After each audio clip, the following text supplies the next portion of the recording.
എല്ലാരും ഭയങ്കര സന്തോഷത്തിലാണ് പോകുന്നത്. മന്ത്രിയടക്കം ഇപ്പൊ ഭയങ്കരമായിട്ട് ഇരുന്ന് കണ്ടു ഇത്രയും സമയം.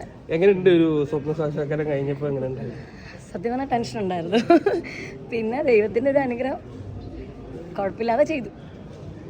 ബിന്ദു മാമൊന്നും ഇത്ര സമയം ഞാൻ ഇരിക്കുന്ന സത്യം പറഞ്ഞാൽ പ്രതീക്ഷയില്ല. ഞാൻ കുറച്ച് കഴിഞ്ഞിട്ട് പോകുമെന്ന് പറഞ്ഞിരുന്നു. പക്ഷെ ഇരുന്നതിൽ വലിയ സന്തോഷം. ഇനി എവിടെയാണ് ശരിക്കും അടുത്ത?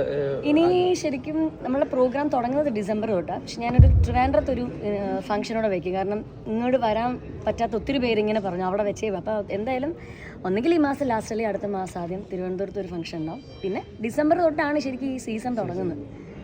അതങ്ങനെ ഇവിടെ എങ്ങനെ തെറ്റ് എന്തെങ്കിലും സംഭവിച്ചോ? എല്ലാം ചെയ്ത് പഠിച്ചോ? ഇല്ല, അങ്ങനെ ഒരു മിസ്റ്റേക്ക് ദൈവാനുഗ്രഹം കൊണ്ടൊന്നും വന്നില്ല. പക്ഷെ എല്ലാവർക്കും ടെൻഷൻ ഉണ്ടായിരുന്നു തുടക്കമാകുമ്പോഴേ. നമ്മളൊരു ഇതുണ്ട്. പക്ഷെ എന്നാലും കുഴപ്പമില്ലാതെ പോയി. എല്ലാരും ഈ 2-3 ഗെറ്റപ്പിലേക്ക് അതൊക്കെ ഭയങ്കര റിസ്ക് ആയിരുന്നു. നമുക്ക് ഈ പഴയതുപോലെ മണ്ണെന്നൊക്കെ പറഞ്ഞാൽ നമുക്ക് കർട്ടൺ താത്തിടുന്നു അല്ലെങ്കിൽ ലൈറ്റ് ഓഫ് വരുമ്പോൾ നമുക്ക് ഒരു സെക്കൻഡ് താമസിച്ചാലും കയറി വരാനൊക്കെ നമുക്ക് അഡ്ജസ്റ്റ് ചെയ്യാം. പക്ഷെ ഇവിടെ ഇപ്പോൾ അതില്ല. ഇതിങ്ങനെ പോവല്ലേ, ലൈറ്റ് ഓഫ് ഇല്ലാത്തപ്പോൾ അതിൻ്റെയൊക്കെ നല്ല ടെൻഷൻ ഉണ്ടായിരുന്നു. എന്തായാലും കുഴപ്പമില്ലാതെ പോയി. ടൈമിംഗ് ഒക്കെ വലിയ കുഴപ്പമില്ലാതെ പോയി. കൂടെ അഭിനയിച്ച ആർട്ടിസ്റ്റുകളൊക്കെ ഒന്നിനൊന്നിനും വെച്ച് എല്ലാം അവർ പ്രൊഫഷണൽ ആർട്ടിസ്റ്റുകളാണ്.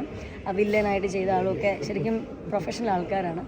അവരുടെ അവരുടെയും എല്ലാവരും കൂടെ ഒരു കഠിനാധ്വാനാണ് ഈ വർക്ക്. എൻ്റെ ഒരു സ്വപ്നമായിരുന്നു.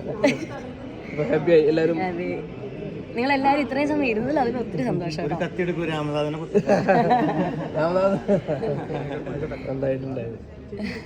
അപ്പോൾ അടുത്തടുത്ത വേദികളിൽ അല്ലേ പെട്ടെന്ന് കിട്ടട്ടെ. Thank you so much. Okay.